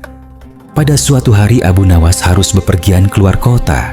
Perjalanannya melewati padang pasir yang tandus, tempat di mana matahari membakar tanah hingga retak-retak, di mana angin membawa debu panas, dan di mana kehidupan terasa seperti sedang diuji oleh alam. Abu Nawas berjalan sendirian dengan tongkat di tangan dan kain sorban yang melindungi kepalanya dari terik matahari. Langkahnya pelan tapi pasti. Matanya memandang ke depan, berharap segera sampai ke tujuan. Tapi tiba-tiba, langkahnya terhenti. Di depannya, tergeletak beberapa kerangka manusia. Tulang-tulang putih yang sudah kering, terbaring begitu saja di atas pasir. Ada yang masih lengkap, ada yang sudah tercerai-berai. Abu Nawas menatapnya dengan perasaan campur aduk, ngeri, sedih, dan was-was. "Ya Allah," gumamnya pelan. "Apa yang terjadi di sini?" Belum hilang rasa kagetnya, tiba-tiba muncul seorang pria dari balik bukit pasir. Pria itu tinggi besar, rambutnya panjang kusut, matanya liar seperti binatang buas. Dan di tangannya tergenggam sebilah golok besar yang mengkilat di bawah sinar matahari. Pria itu orang gila yang terkenal kejam, berjalan menghampiri Abu Nawas dengan langkah berat. Wajahnya penuh senyuman aneh yang membuat bulu kuduk berdiri. "Siapa kamu?" tanyanya dengan suara serak. Abu Nawas menelan ludah tapi berusaha tetap tenang. "Saya hamba Allah," jawabnya. Orang gila itu mengerutkan dahi lalu tertawa keras, tawa yang bergema di padang pasir yang sunyi. "Saya juga hamba Allah. Yang saya maksud, nama kamu siapa?" Bentaknya mulai emosi. "Nama saya Abu Nawas," jawab Abu Nawas dengan tenang, meskipun hatinya sudah mulai berdetak kencang. Orang gila itu mendekat, menatap Abu Nawas dari atas ke bawah. "Apakah kamu orang berilmu?" Abu Nawas mengangguk pelan. "Iya, saya orang yang berilmu." Orang gila itu tersenyum lebar, senyuman yang mengerikan. "Baguslah, kamu lihat kerangka-kerangka di depanmu itu?" Ia menunjuk ke arah tulang-tulang yang tergeletak. "Mereka adalah orang-orang yang aku bunuh karena mereka tidak bisa menjawab pertanyaanku." Ia mengangkat goloknya tinggi-tinggi, memamerkannya di hadapan Abu Nawas. "Dan kali ini adalah giliranmu. Kalau kamu tidak bisa menjawab pertanyaanku, maka nasibmu akan sama. Kamu akan mati di tanganku." Abu Nawas menatap golok itu, lalu menatap mata orang gila itu. Ia tahu ia harus tetap tenang. Panik hanya akan membuatnya mati lebih cepat. "Apa pertanyaanmu?" tanya Abu Nawas dengan suara stabil. Orang gila itu duduk di atas batu besar, goloknya tetap di tangan. Ia menatap langit, lalu berkata dengan nada serius, "Begini, ketika awal bulan, bulan berbentuk kecil yang kita sebut bulan sabit. Dan ketika pertengahan bulan, bulan menjadi besar yang kita sebut bulan purnama. Tapi ketika akhir bulan, bulan kembali menjadi kecil lagi, bulan sabit. Pertanyaanku adalah, kenapa di awal bulan dan di akhir bulan, bulan bentuknya kecil?" Abu Nawas berpikir cepat. Ia tahu ini bukan pertanyaan ilmiah. Ini pertanyaan dari orang gila yang pikirannya tidak berjalan dengan logika biasa. Jadi ia tidak bisa menjawab dengan logika biasa pula. Maka Abu Nawas menjawab dengan tenang, seolah-olah ia sedang mengajar anak kecil. "Kamu sangat bodoh kalau tidak tahu hal ini. Di awal bulan, bulan masih kecil karena saat itu Tuhan sedang membuat bulan agar menjadi besar. Lalu, setelah bulan menjadi besar, di pertengahan bulan, bulan purnama, Tuhan memotong-motong bulan purnama itu menjadi kepingan-kepingan kecil. Kepingan-kepingan tersebut lalu dijadikan bintang yang bertebaran di langit. Oleh sebab itulah, di awal bulan dan di akhir bulan, bulan bentuknya jadi kecil lagi. Orang gila itu menatap Abu Nawas dengan mata terbelalak. Lalu, tiba-tiba ia berdiri, melemparkan goloknya ke tanah, dan merebut tangan Abu Nawas. Abu Nawas hampir panik mengira ia akan diserang. Tapi ternyata, orang gila itu malah mencium tangannya. "Luar biasa!" teriaknya dengan penuh semangat. "Ternyata jawaban Anda sesuai dengan apa yang kupikirkan. Anda memang orang berilmu. Silakan, lanjutkan perjalanan Anda." Abu Nawas hampir tidak percaya dengan apa yang baru saja terjadi. Tapi ia segera tersadar, lalu cepat-cepat berjalan meninggalkan tempat itu sebelum orang gila itu berubah pikiran. Setelah berjalan cukup jauh, Abu Nawas berhenti sejenak, menghela napas lega, lalu bergumam sambil tersenyum tipis. "Alhamdulillah." Kadang-kadang, menjawab orang gila memang harus dengan cara yang sedikit gila juga. Jauh dari kehidupan Abu Nawas yang penuh kecerdikan dan humor, ada kisah lain yang penuh dengan kesalehan dan pengorbanan. Kisah ini adalah kisah tentang seorang pemuda bernama Uwais Al-Qarni, seorang sahabat Nabi yang tidak pernah berjumpa dengan Rasulullah, namun justru menjadi orang yang terkenal di langit, meskipun tidak terkenal di bumi. Di negeri Yaman, tinggallah seorang pemuda bernama Uwais Al-Qarni. Ia adalah pemuda yang sederhana, miskin, dan menderita penyakit sopak yang membuat tubuhnya belang-belang. Namun, meskipun demikian, ia adalah pemuda yang saleh dan sangat berbakti kepada ibunya, seorang ibu yang lumpuh dan membutuhkan perawatan penuh. Uwais sangat merindukan untuk berjumpa dengan Rasulullah Shallallahu Alaihi Wasallam. Hatinya selalu rindu untuk bisa melihat wajah Nabi, mendengar sabdanya, dan belajar langsung darinya. Tapi ia tidak mungkin meninggalkan ibunya sendirian. Ibunya membutuhkannya, dan bagi Uwais, ridha ibu adalah ridha Allah. Maka ia tetap tinggal di Yaman, merawat ibunya dengan penuh kasih sayang, memenuhi semua kebutuhannya, dan tidak pernah mengeluh meskipun hidupnya penuh kesulitan. Suatu hari, ibunya berkata dengan suara lemah, "Anakku, ikhtiarkanlah agar ibu dapat menunaikan haji." Mendengar permintaan itu, Uwais termenung. Perjalanan ke Makkah sangatlah jauh, melewati padang tandus yang sangat panas. Orang-orang biasanya pergi haji menggunakan unta dan membawa banyak perbekalan. Tapi Uwais adalah pemuda miskin yang tidak memiliki kendaraan. Bagaimana ia bisa membawa ibunya yang lumpuh? Uwais berpikir keras mencari jalan keluar. Lalu sebuah ide muncul di kepalanya. Ide yang terdengar aneh, tapi penuh tekad. Ia membeli seekor anak lembu. Lalu ia membuat kandang di puncak bukit. Dan setiap pagi, ia menggendong anak lembu itu, naik turun bukit, berulang kali tanpa henti. Orang-orang yang melihatnya menganggap Uwais sudah gila. "Lihat, Uwais sudah gila," kata mereka sambil tertawa. Tapi Uwais tidak peduli. Ia terus melakukannya setiap hari. Makin hari, anak lembu itu makin besar, dan makin besar pula tenaga yang diperlukan Uwais. Tapi karena sudah latihan tiap hari, anak lembu yang membesar itu terasa ringan baginya. Setelah 8 bulan berlalu, sampailah musim haji. Lembu itu telah mencapai 100 kg, dan otot Uwais pun sudah sangat kuat. Ternyata, perbuatan Uwais menggendong lembu setiap hari adalah latihan untuk menggendong ibunya. Maka Uwais pun menggendong ibunya, lalu berjalan kaki dari Yaman ke Makkah untuk menunaikan ibadah haji. Alangkah besar cinta Uwais pada ibunya. Ia rela menempuh perjalanan jauh dan berat demi memenuhi keinginan ibunya. Saat menunaikan ibadah haji, Uwais berjalan tegak sambil menggendong ibunya, wukuf di Ka'bah. Kemudian Uwais dan ibunya berdoa, "Ya Allah, ampuni semua dosa ibuku," kata Uwais dalam doanya. Ibunya terkejut. "Lalu bagaimana dengan dosamu?" Uwais menjawab dengan lembut, "Dengan terampuninya dosa ibu, maka ibu akan masuk surga." cukuplah ridha dari ibu yang akan membawaku ke surga." Setelah berkata demikian, seketika Uwais sembuh dari penyakit sopaknya.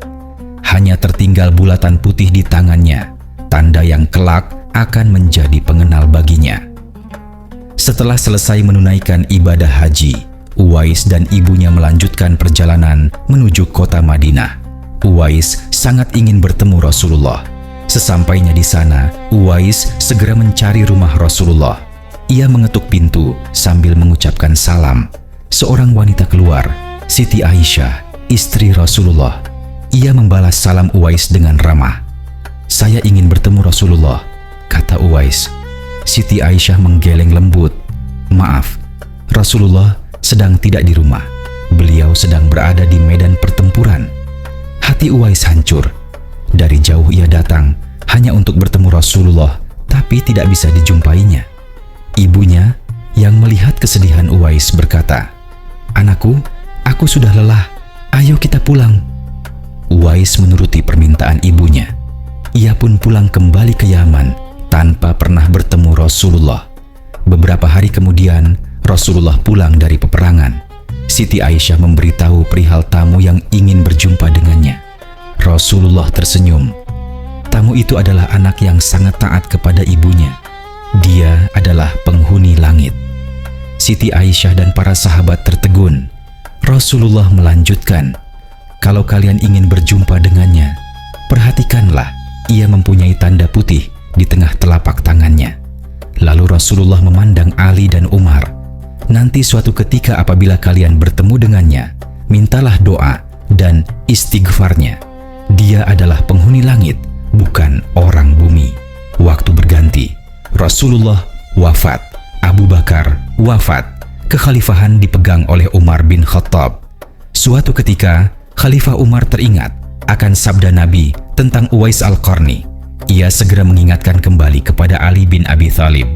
Sejak saat itu, setiap ada kafilah yang datang dari Yaman, Khalifah Umar dan Ali selalu menanyakan tentang Uwais Al-Qarni. Suatu ketika, datanglah rombongan dari Yaman dan Uwais turut serta bersama mereka. "Apakah di antara kalian ada yang bernama Uwais Al-Qarni?" tanya Khalifah Umar. "Iya, dia ada bersama kami. Dia sedang menjaga unta-unta kami di perbatasan kota." Khalifah Umar dan Ali segera pergi menjumpai Uwais. Sesampainya di kemah, mereka memberinya salam. Tapi Uwais sedang sholat. Setelah selesai, ia menjawab salam mereka dan mengulurkan tangannya. Sewaktu berjabat tangan, Khalifah Umar membalikan telapak tangan Uwais. Tampaklah tanda putih di sana. "Siapa namamu?" tanya Khalifah Umar. "Aku Abdullah," jawab Uwais. "Kami juga Abdullah, tapi siapakah namamu yang sebenarnya?" "Uwais Al-Qarni." Dalam pembicaraan mereka, diketahuilah bahwa ibu Uwais telah meninggal dunia. Akhirnya, Khalifah Umar dan Ali memohon agar Uwais mendoakan mereka. Awalnya, Uwais enggan. "Justru sayalah yang harus meminta doa kepada kalian." Tapi Khalifah Umar berkata, "Kami datang untuk minta doa darimu, karena itu pesan Rasulullah." Akhirnya Uwais mengangkat tangan, berdoa, dan membacakan istighfar. Setelah didoakan, Khalifah Umar ingin menyumbangkan uang negara dari Baitul Mal kepada Uwais, tapi Uwais menolak. "Wahai Amirul Mukminin, saya mohon kepadamu, hari ini saja saya diketahui orang. Untuk hari-hari selanjutnya, biarlah saya tidak diketahui orang." Beberapa tahun kemudian, Uwais Al-Qarni meninggal dunia. Anehnya, pada saat ia akan dimandikan, tiba-tiba sudah banyak orang datang yang berebutan ingin memandikannya. Ketika dibawa ke pembaringan untuk dikafani, di sana pun sudah ada orang-orang yang menunggu. Ketika jenazahnya dibawa ke pemakaman, luar biasa, banyak orang berebutan untuk mengusungnya. Meninggalnya Uwais menggemparkan masyarakat kota Yaman. Mereka saling bertanya-tanya, siapakah sebenarnya Uwais Al-Qarni? Bukankah ia hanya pemuda miskin, penggembala domba dan unta? Ternyata mereka yang datang adalah para malaikat, diturunkan ke bumi hanya untuk mengurus jenazah dan pemakamannya. Begitulah Uwais Al-Qarni, sosok yang sangat berbakti kepada orang tua sehingga membuatnya menjadi orang yang terkenal di langit, tapi tidak terkenal di bumi. Dari Abu Nawas, kita belajar. Kadang-kadang, kecerdikan dan kepandaian berbicara bisa menyelamatkan nyawa. Tidak semua masalah bisa diselesaikan dengan logika. Kadang, kita harus menyesuaikan diri dengan lawan bicara kita. Dari Uwais Al-Qarni, kita belajar, kebaktian kepada orang tua adalah jalan menuju surga. Ridha Allah terletak pada ridha orang tua. Dan orang yang rendah hati, yang tidak terkenal di bumi, bisa jadi sangat mulia di sisi Allah. Terima kasih banyak sudah menonton hingga tuntas. Semoga cerita ini memberi manfaat, menambah wawasan, dan membawa kebaikan dalam hidup kita. Sampai jumpa di kisah selanjutnya.